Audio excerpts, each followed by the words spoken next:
Hello दोस्तों, welcome back to my channel movies explain in Hindi. दोस्तों, आज हम एक वॉर ड्रामा फिल्म एक्सप्लेन करने वाले हैं जिसका नाम है the boy in striped pyjamas. ये फिल्म ईयर 2008 में रिलीज हुई थी और इसकी IMDb रेटिंग है 7.8 star out of 10 and रॉटन tomatoes पे 64% फ्रेश। तो चलिए दोस्तों, विदाउट वेस्टिंग मच टाइम हम अपने वीडियो को शुरू करते हैं। फिल्म की शुरुआत में हमें दिखाया जाता है कि समय है वर्ल्ड वॉर 2 का। यहाँ सब लोग हिटलर से डरते हैं। अब हमें हमारा प्रोटैगनिस्ट ब्रूनो दिखाया जाता है। ब्रूनो एक छोटा 8 साल का बच्चा है और अपर कास्ट से बिलोंग करता है, इसीलिए उसे कोई डर नहीं है।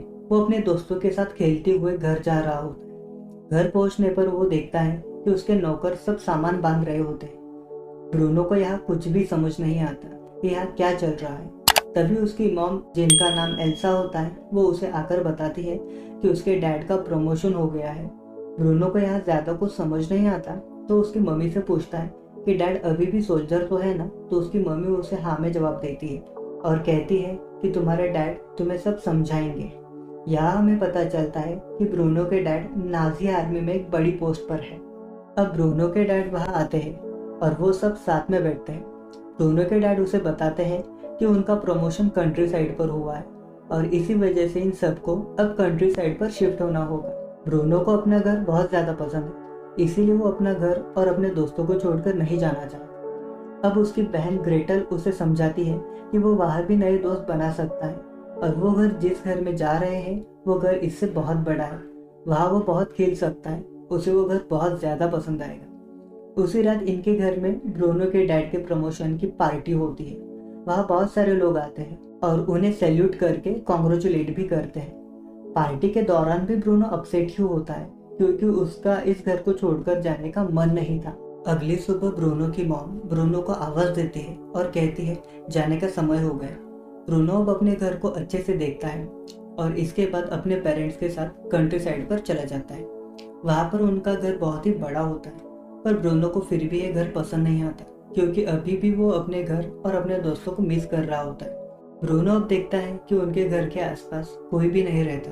ब्रूनो के डैड नाजी आर्मी में सोल्जर है, इसीलिए उनके घर में सोल्जर्स का आना जाना लगा रहता है, पर ब्रूनो को सोल्जर्स कुछ खास पसंद नहीं होते। अब ब्रूनो खिड़की से देखता है कि पास ही में एक फार्म है जहाँ से बच्चों को खेलने की आवाज आती है।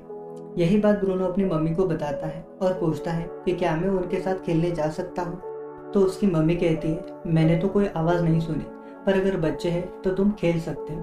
तभी वहां पर एक फार्मर सब्जियां लेकर आता है, पर जब वो जा रहा होता है तो ब्रूनो नोटिस करता है कि उसके कपड़ों के नीचे एक स्ट्रैप्ड वाला पजामा पहना होता है। अब ब्रूनो अपनी मम्मी से पूछता है कि उसने वो पजामा ऐसे क्यों पहना था, पर वो इसका जवाब नहीं देती। अब ब्रूनो अपने डैड के पास जाता है और पूछता है कि मैंने फार्म में कई फार्मर्स को काम करते हुए देखा, उन्होंने एक जैसे ही कपड़े पहने थे, ऐसा क्यों? इससे पहले कि वो उसकी बातों का कुछ जवाब देते, ब्रूनो की मम्मी वहां आ जाती है और वो ब्रूनो से पूछती है कि तुम्हें फार्म्स के बारे में किसने बताया। तो ब्रूनो कहता है कि मैंने अपने रूम की विंडो से देखा था। दरअसल एक नाजी द्वारा बनाया गया कॉन्सेंट्रेशन कैंप होता है जिसमें वो जूस लोगों को रखते थे। ब्रूनो की मम्मी अब उसे वहां से जाने के लिए कहती है और अब ब्रूनो के पेरेंट्स का छोटा सा झगड़ा भी होता है। ब्रूनो को यहाँ अभी अच्छा नहीं लग रहा होता है। यहाँ ना वो स्कूल जाता है, ना उसके कोई दोस्त है। वो पूरा दिन बस घर में ही बैठा रहता है। जब अगले दिन वो आंगन में खेल रहा होता है तो वो देखता है कि घर के पीछे एक दरवाजा है।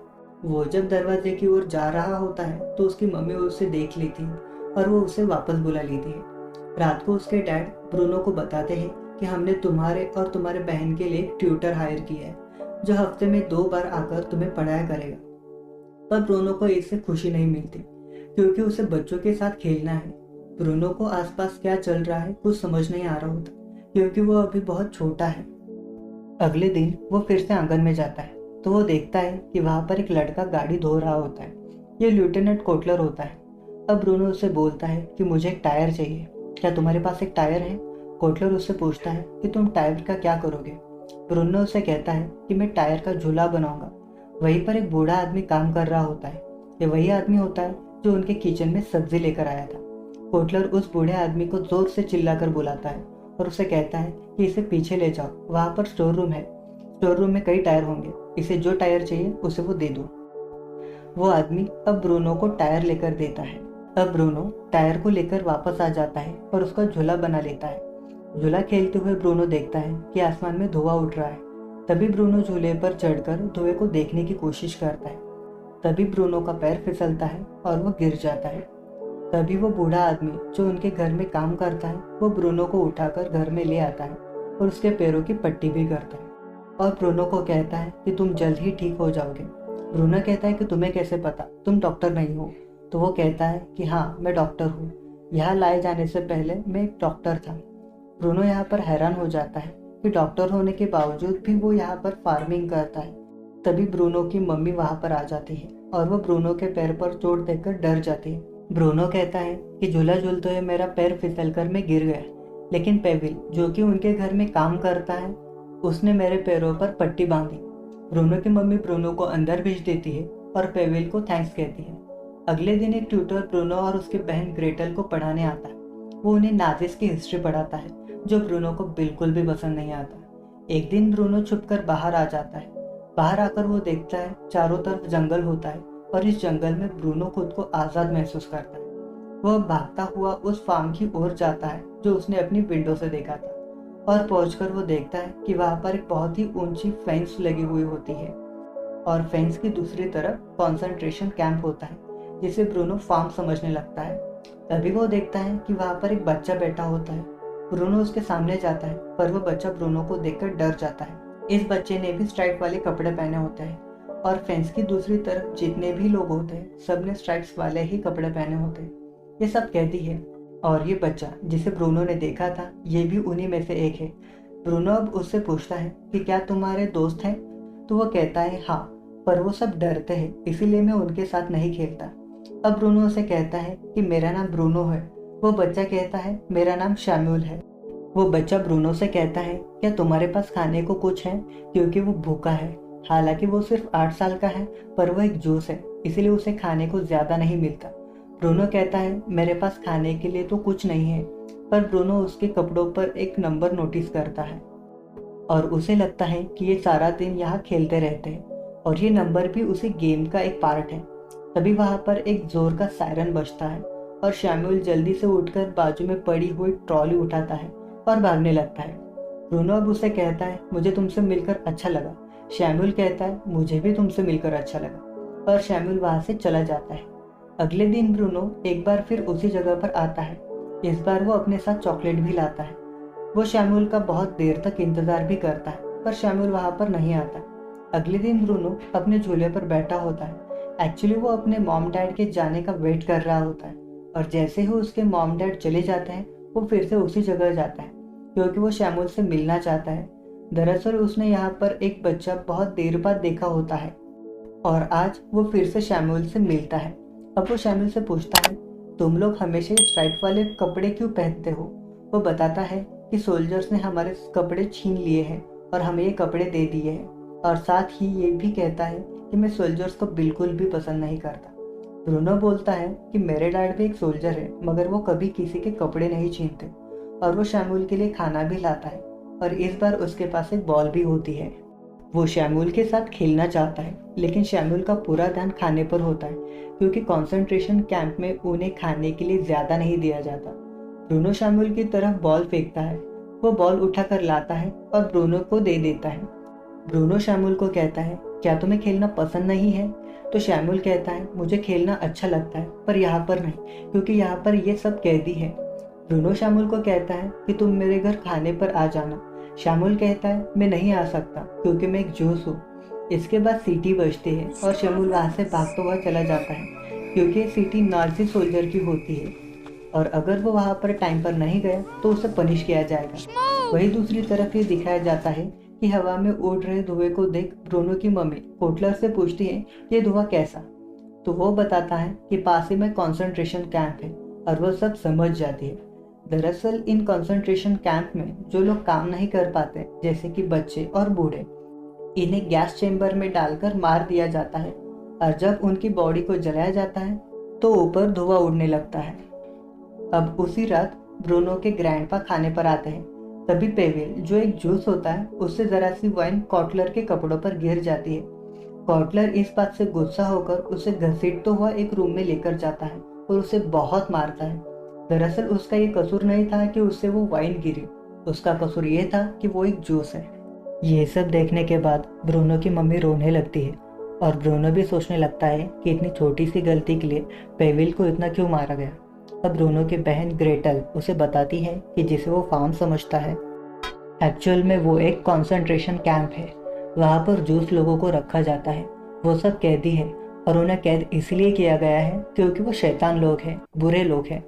ऐसा इनके टीचर ने उन्हें बताया होता है। अगले दिन ब्रूनो देखता है कि शैम्यूल उनके घर पर बर्तन साफ कर रहा होता है। ब्रूनो शैम्यूल को देखकर बहुत खुश होता है। यह ब्रूनो शैम्यूल को कुछ खाने के लिए भी देता है, पर तभी वहाँ पर कॉटलर आ जाता है। कॉटलर अब शैम्यूल से गुस्से में पूछता है, क्या तुमने ये चुराया है? शैम्यूल ब्रूनो की ओर इशारा करते हुए कहता है, ये मेरा दोस्त है और ये इसने मुझे दिया है। जब कॉटलर गुस्से में ये ब्रूनो से पूछता है तो ब्रूनो डरकर झूठ बोल देता है कि मैंने ऐसा कुछ नहीं किया। इसके बाद वो ब्रूनो को वहाँ से भेज देता है। पर ब्रूनो जब कुछ देर बाद फिर से वहाँ आता है तो वहाँ शैम्यूल नहीं होता। अब वो फिर से उसी जगह जाता है जहाँ वो शैम्यूल से रोज़ मिलता था, लेकिन शैम्यूल वहाँ भी नहीं होता। उसी दिन ब्रूनो के घर कुछ सोल्जर्स आते हैं और वो सब अब कंसंट्रेशन कैंप की एक डॉक्यूमेंट्री देखने लगते हैं। ब्रूनो भी उसे छुपकर देख रहा होता है। उसमें दिखाया जाता है कि जूस लोग कंसंट्रेशन कैंप में कितने खुश हैं। इससे ब्रूनो को लगता है कि कंसंट्रेशन कैंप एक अच्छी जगह है। दरअसल इन्होंने ये डॉक्यूमेंट्री दुनिया को दिखाने के लिए बनाई होती है। इसके बाद ब्रूनो शैम्यूल से मिलने के लिए कई बार जाता है, लेकिन शैम्यूल उसे नहीं मिलता। अब एक दिन शैम्यूल वहीं पर बैठा होता है जहाँ पर ब्रूनो उससे हमेशा मिलता था। ब्रूनो उसे देखकर बहुत खुश होता है। शैम्यूल को बहुत मारा गया होता है, जिसकी वजह से उसकी आंख पर भी चोट आई होती है और वो ब्रूनो को उस दिन के लिए माफ भी कर देता है। इसके बाद ये दोनों बहुत खेलते हैं। यहाँ हम शैम्यूल को पहली बार हंसते हुए देखते हैं। अगले दिन ब्रूनो के डैड उसे बताते हैं कि हम तुम दोनों को यहाँ से कहीं और भेज रहे हैं। अब ब्रूनो शैम्यूल को बताता है कि कल हम हमेशा के लिए यहाँ से कहीं और जा रहे हैं। इस बात से दोनों उदास होते हैं। यह ब्रूनो शैम्यूल से कहता है कि मैं तुम्हारे डैड को ढूंढने में तुम्हारी हेल्प करूंगा। एक्चुअली शैम्यूल के डैड कई दिनों से मिसिंग होते हैं। तभी ब्रूनो के हाथ में जो स्टिक होती है उसे वो ज़मीन पर मारता है और उससे मिट्टी उड़ती है।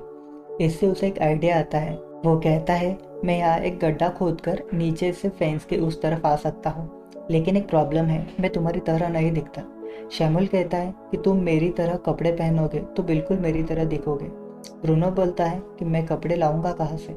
शैम्यूल बोलता है, यहाँ पर बहुत सारे कपड़े हैं, बस तुम अपने बाल कटवा लेना। ब्रूनो कहता है कि मैं ऐसा नहीं कर सकता। तो शैम्यूल कहता है, तुम अपने बाल छुपा लेना। वो ये कहता हुआ वहाँ से भाग जाता है कि हम कल यही मिलेंगे। अगले दिन ब्रूनो छुपकर वहाँ पर आ जाता है और शैम्यूल उसके लिए कपड़े भी लाता है।